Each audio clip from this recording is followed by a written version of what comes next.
Water, the lifeline for the Songhai Center, a major factor in every phase of production, from the nurturing of crops to the raising of livestock, poultry, fish. The Songhai Center strives to find innovative ways to optimize this essential element, especially by the process of recycling. We get our water from all sources. We have a deep well pump here, we call him a deep well, about 200 meters. That's the drinking water.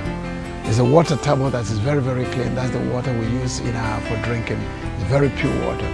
Then we also harvest from the rain for irrigation, for doing all the things, for washing, for our toilet. And also we have water less clean, which is filtered from the sewage system, which we use in agricultural production. So we have different water sources, depending on the use we put them to. And we don't want to waste any water, be it from underground water, rainwater, or from the sewage water. We try to use all of them and recycle them into our production system.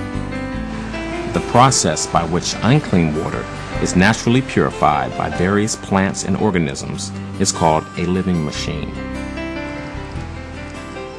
This is a part of our living machine designed to help us as a model of mining. We call it Neutron energy sink. All these places you see here, if you turn around, you will see these tubes here, these pipes. They are coming from our sewage system and they are dropping here. And then these aquatic plants are with highly developed roots. Look at this root system, very efficient. And they mine everything, and then all this is concentrated in this biomass. Now, the concentration of the energy that has been transformed into the chemical energy here, and then all the elements from the ground to coming out. So the result you see in here is a result of getting the dispersed elements here, and then the solar energy that has been captured here in this. And then as it's picking up all those elements here, the water is being filtered and it keeps going. If you come along, you will see now how this is continuing. We have some fish here. If I make some noise, they come here to eat. You see them already, they're already here. They want to eat. The fish will come and eat the maggots I'm sending to them. So what is happening here is extraordinary. The plant is picking up all the elements again. If there's any insect like mosquitoes laying eggs on this water body here, the fish will pick them up here. To reinforce here, we're doing here what we call the Daphne. The water fleas we call Daphne will filter up all this dirt and convert them into high protein. And we harvest that every time regularly to feed our fish again. We call this Daphne. So you see how we've been able to convert this dirt, this sewage water, dirty, nobody's going to use it. And we'll put this plant, this animal here, or this fleas here. The fleas will pick up all the algae, keep on going, picking up all the algae. As it's picking them up, it's filtering the water. So you now see the result of it. Dirty water, useless water, has been converted into high protein. Daphne is very rich, and we use them to raise our fish here.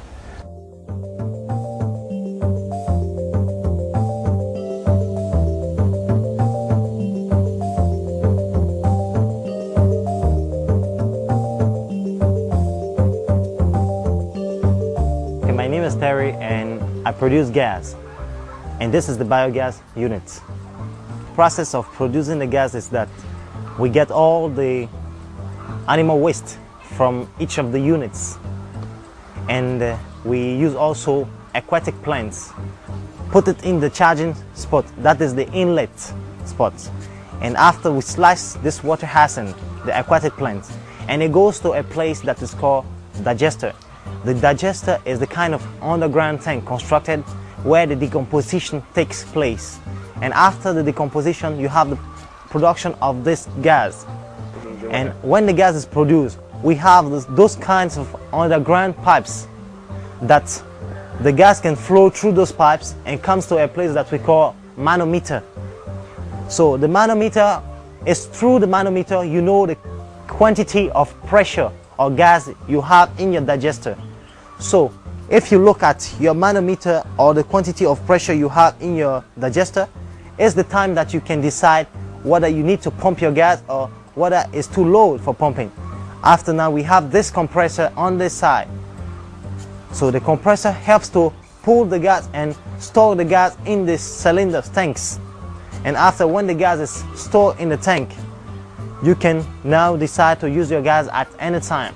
We actually use the gas for cooking to the student kitchen, where we cook all the student food, and also we use the gas for cooking in the restaurant. And you can also use the light, the gas, to produce electricity. Songhai proposes a range of technical and social economic training programs run by entrepreneurs who lay emphasis on analytical thinking and acquisition of practical skills, leading to exchange of experience. The prime objective of this training is to instill African youth with relevant knowledge for social economic development and the skills to bring about one's own economic prosperity. My name is Afia Cook and I'm a student in Songhai. The teaching is very good. It's the best teaching I ever had. The teachers are really kind of serious with you in class. They come every time to teach you. They never make their class. And they'll make sure you really understand what they're teaching you. When I came here, I didn't understand no French. All the students here and everyone who works here, or all the people here in Songhai, speak French. So it was a challenge for me as a student from Ghana to force myself to speak French. For example, I like this girl as a friend at the restaurant. She spoke only French. I wanted to speak to her sometimes, but it was difficult.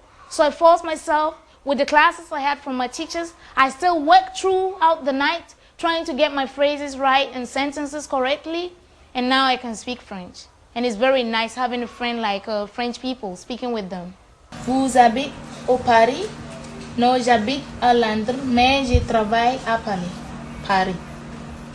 People come here all over the world to Songhai, from Europe to Africa.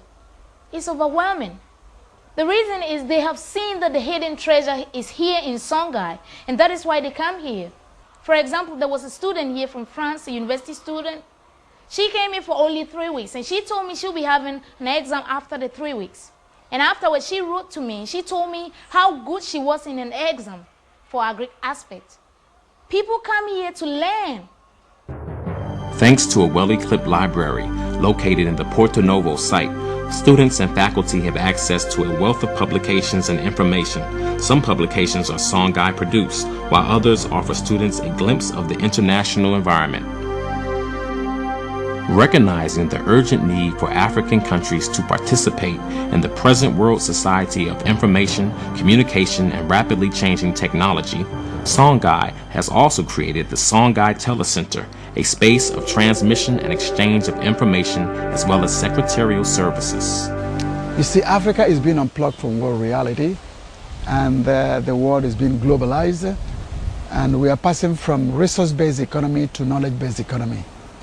So if Africa has to catch up, it has to master this new technology called information technology, so that we can also move from resource-based economy to a knowledge-based economy. That's why, for example, people like Raleigh are here to help Songhai develop that capacity to harness the information technology so that we can cut down the cost of transaction and communicate and get more information from other people so that we can improve our productivity. Why? Because the quantity and the quality of wealth you produce is a function of the information you have at your disposal. And this new technology is going to help us tremendously, because it's going to equip us with this capacity to harness information everywhere in the world, and also to tell people what we're doing. We're going to improve our website, email addresses, they have them here based on Songhai. They can navigate here, look for information throughout the world,